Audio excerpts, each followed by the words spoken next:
welcome to the Table Podcast. You're getting ready to hear a message by Pastor Rick Connor called Impact from our series called Collide.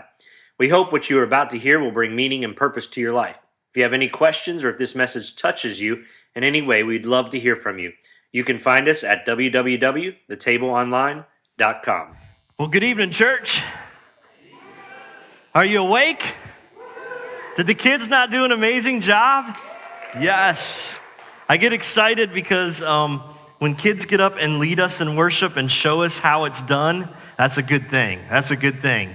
So there's hope because these are now, they're not future, they're present worship leaders.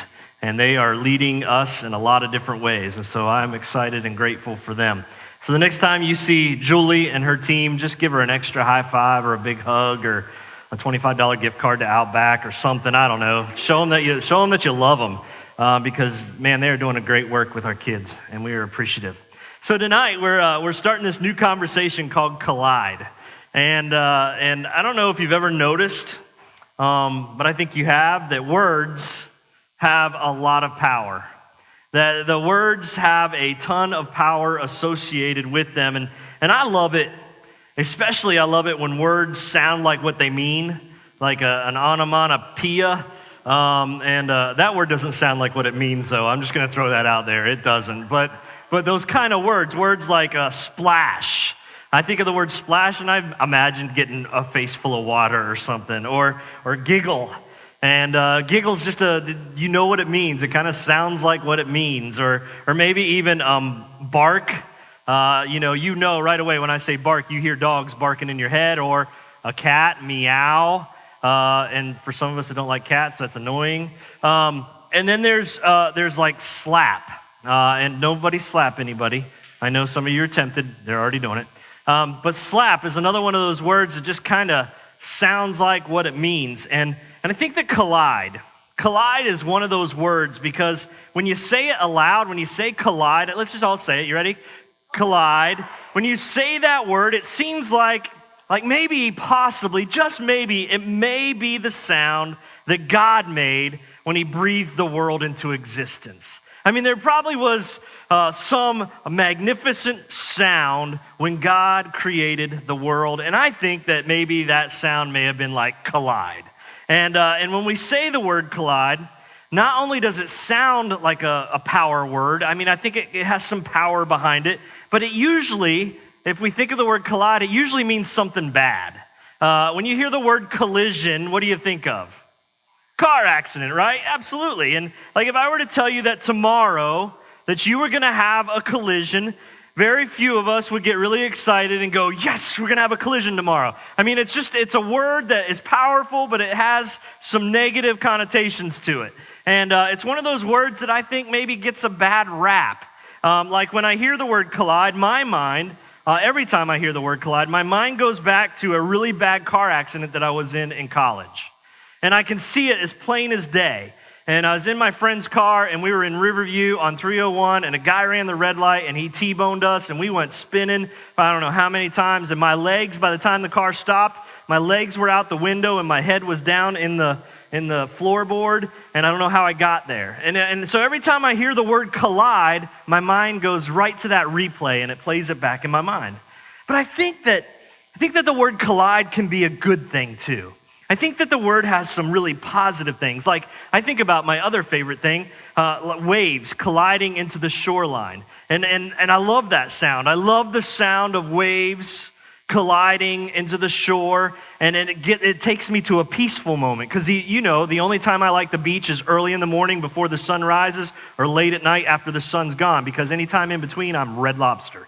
And I'm not talking about the restaurant. And so I love that sound. Or maybe collide is good when you talk about two ideas. When two ideas collide together and they produce some of the world's greatest inventions. And think about that. Think about some of the greatest things that we use were because a collision of two ideas coming together and made something amazing. So I think collide is a pretty powerful word. And I don't think it's always a bad word. And in fact, if anything, the word is all about change.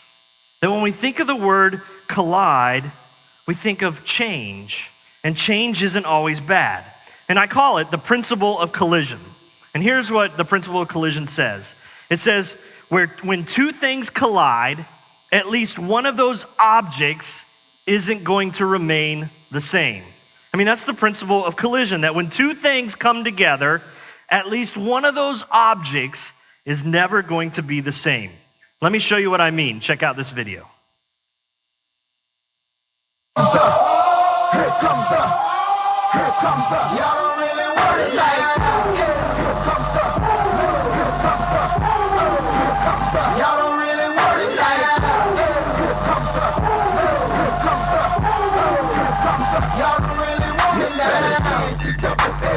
I said so, I keep big bills up in my heart on the dirty like blood, so I got no twist in my head, but I'm still dreadful, and I got plenty of bread, so I go to bed full. I'm in it to win it, I'm all in. I might call you my courage, I'm blood, but we ain't kidding. You think you're jumping, man, you best think again. The dirty, I'm the type of man that might go broke for revenge. Had some not so nice friends, kick the door off the hinge, take the door off your bed, pop up my phone with your friends, man, please. This shit ain't cynical, ain't no subliminal, I'm physical, financial, and mental to be a general. The mama claims she want a soldier, not the type be in the tank, but in the Rover. Man, please, I'm in the zone like AIDS full blown. I'm killing it like a blind man reading. I'm feeling it like, oh, yeah. Here comes the, y'all don't really want it like that. Here comes the, y'all don't really want it like that. Here comes the, y'all don't really want it like that. Here comes the, y'all don't really want it like that.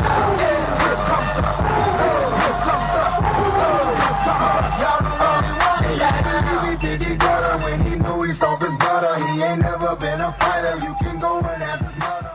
Now, for some of you football fans out there, I know that you're withdrawing from football, so I just want to give you a little taste so that you can make it through at least the next 2 weeks of NASCAR, because that's really the only thing. Well, no, there's soccer for Chris, and there is a little hockey thing going on right now.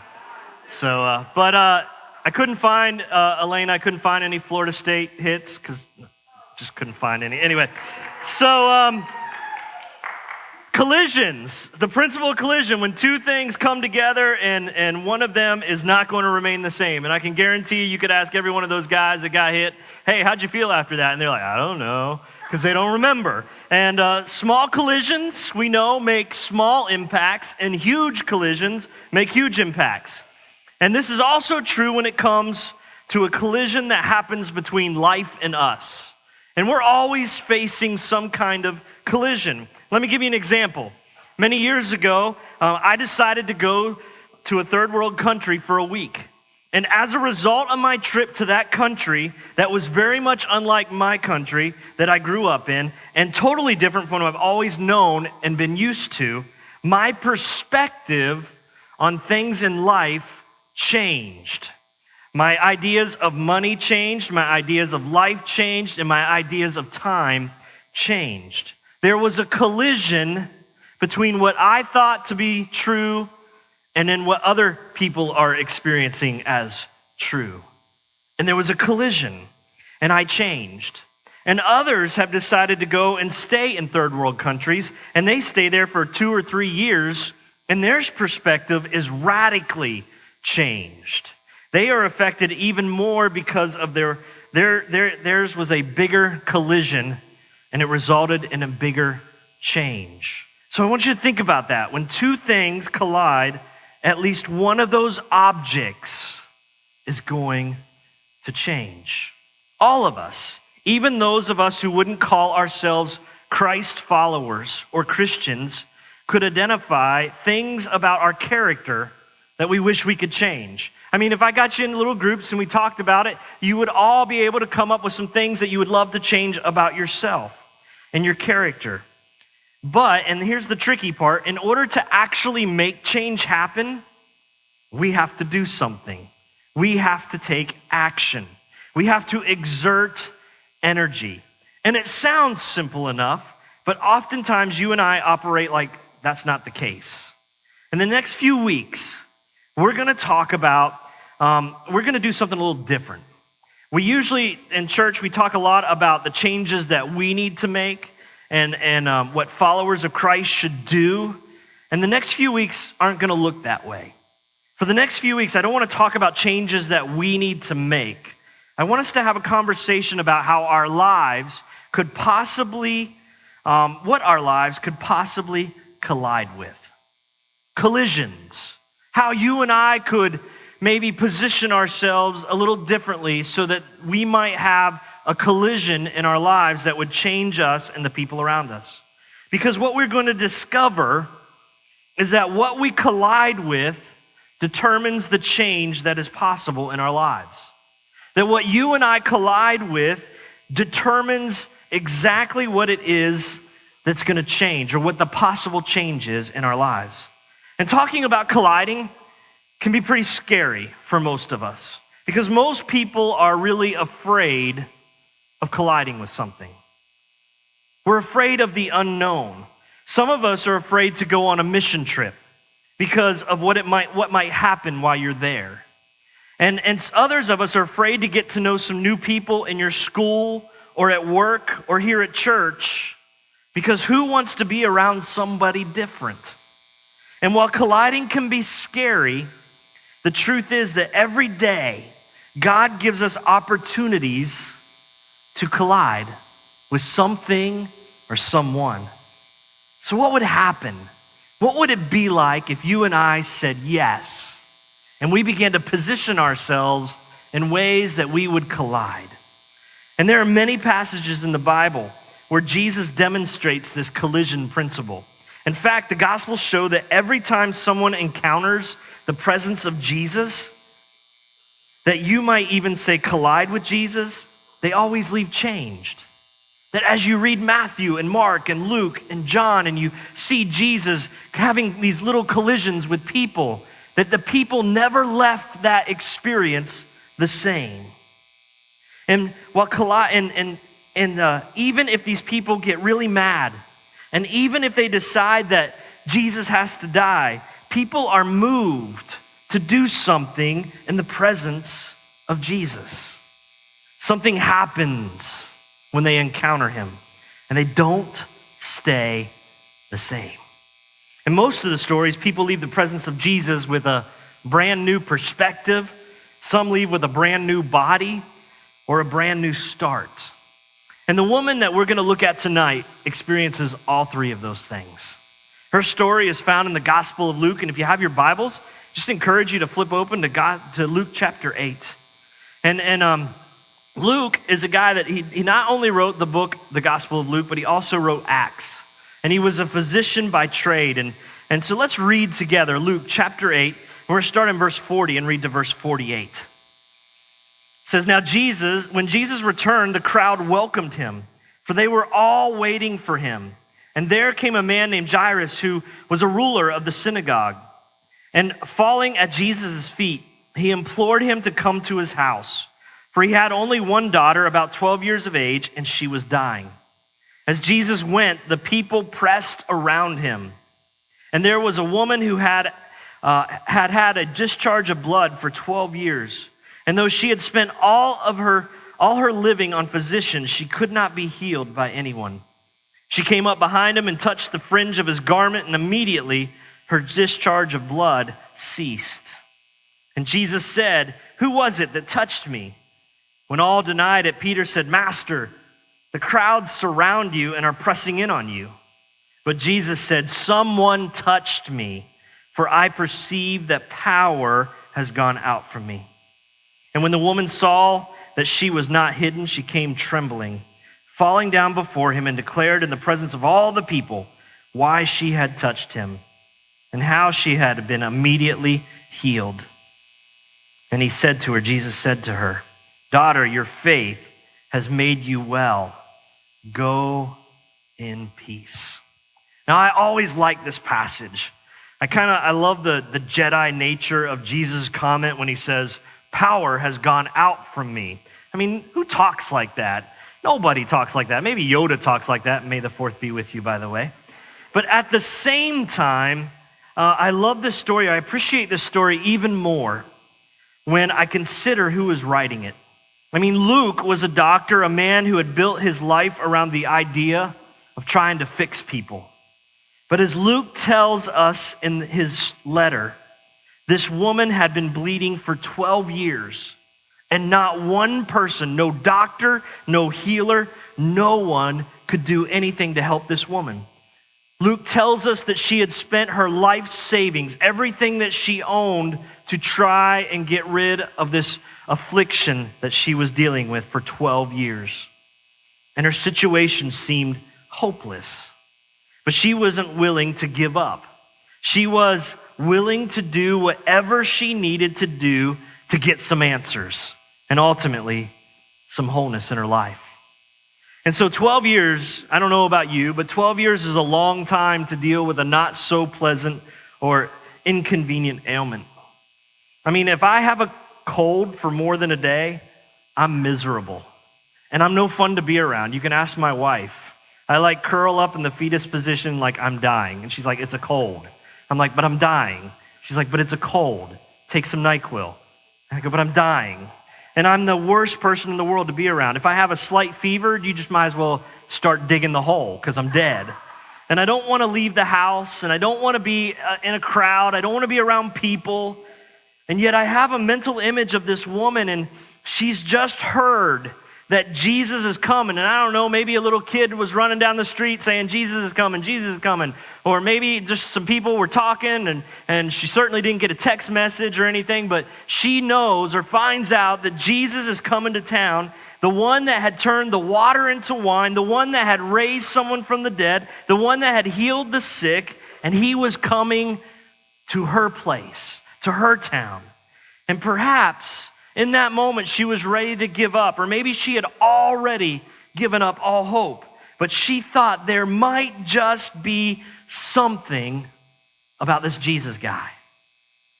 And it couldn't have been easy to get to him. I mean, you heard Peter, he's like, man, Jesus, the crowds are pressing in on you. And Luke tells us that there was tons of people surrounding Jesus. And I just imagine there's several hundred people just pushing in on Jesus, just trying to get a glimpse of him, maybe just trying to touch him. He's a rock star. Everywhere he goes, crowds just kind of come in around him.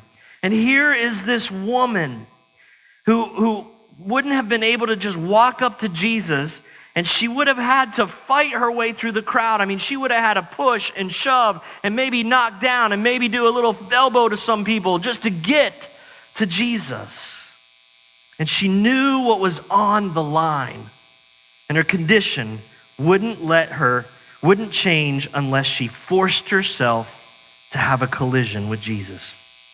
She needed to collide. And she had to be thinking, I mean, just imagine what's going through her mind as she's fighting through the crowd. If I can just get to him, if I can just touch him, if I can just let him breathe on me, it will change my world. And this woman she tried all the doctors, she tried all the healers, she tried everybody, and she knew that she didn't need religion, she didn't need a doctor, she needed a collision with Jesus. And when she collided with him, when the two of them came together, her life was different. Her life was changed forever. And I love it that this woman put herself in the position to collide with Jesus. Now, check it out. It was risky. It was hard. It was challenging. Think of all that she had to move past in order to get where her path would intersect with Jesus, both personally and physically. There was no guarantee that she would be healed. There was no guarantee that Jesus was even going to be there. There was no guarantee. She laid it all on the line, being trampled, public humiliation. She had to tell everybody, I was sick, and anything else. And yet this woman understood something that I often miss. She understood that change only happens when we put ourselves in a position to be changed. That change only happens when we put ourselves in a position to be changed. Around my house, we have a saying that says the definition of insanity is doing the same thing over and over and over again and expecting different results. It's kind of the same thing, that we only put ourselves in a position to be changed when we put ourselves in a position to have a collision. And her healing, this woman's healing, was a direct result of her willingness to go and find Jesus and have a collision with him. You see, sometimes it's less about the change in our lives that needs to happen, and it's more about putting ourselves in circumstances where we have the opportunity to change. That oftentimes it's less about the thing that needs to change, and it's more about putting ourselves in a place where change can happen. What if, like the woman in the story, what if I was intentional about colliding with certain things? What if instead of sitting at home and focusing on what's wrong or what I need to change, I put myself out there and I purposely collide so that change can happen? It's scary, I know. I think about it all the time. I was sitting at Qdoba today having lunch and studying and I wimped out, but I felt like this sense in me like, man, you need to talk to that guy over there. And there was a moment of collision that could have happened, but I didn't want to risk it. So I get it, that it's scary. I wimped out today. I don't know why I wimped out, but I wimped out. And I didn't obey that nudge to have a collision. And I wrestled with that the rest of the day. I'm like, I wonder, God, what could have happened if I collided with that guy that was sitting in Qdoba? And so we have to put ourselves out there to purposely collide so that change can happen. There's something else that's true. If I stay hidden away in my own little world, nothing ever changes, does it? When you stay hidden in your own little sandbox and never leave, nothing never changes. And the hardest part is that first step. That's what it was today. It was the hard part for me today. And I don't know why, but it was so hard for me to do that. So let me ask you, what about you? What would colliding mean for you? Does what you want to change outweigh the fear? You see, for me, one of the things I'm really passionate about is seeing people's lives changed. And that means that I have to have collisions with people for that to happen. Maybe for you, it means having the courage to approach a new kid at school or on your college campus or at your workplace. But you're afraid. You're afraid of looking stupid or foolish by approaching them out of the blue.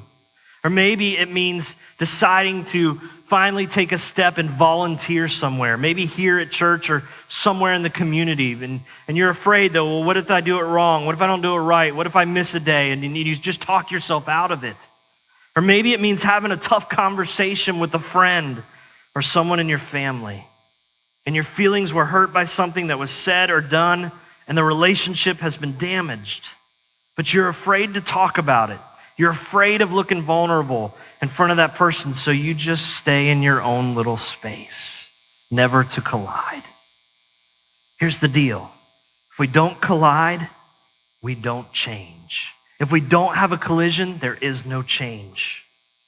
The woman bled for 12 years, and she could have bled for 12 more if she didn't put herself in a position to collide with Jesus.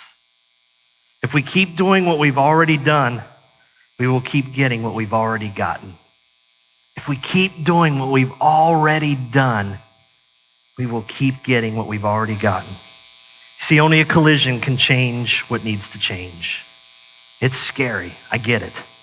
It can be risky, but staying the way we are is scary and risky too, because God wants to see change. Would you pray with me? Father God, I just pray that tonight, that Lord, that you would help us to see opportunities to collide, that you would help us to see moments where our world colliding with another person's world can produce change. Lord, because when two things come together, They never leave the same as when they came.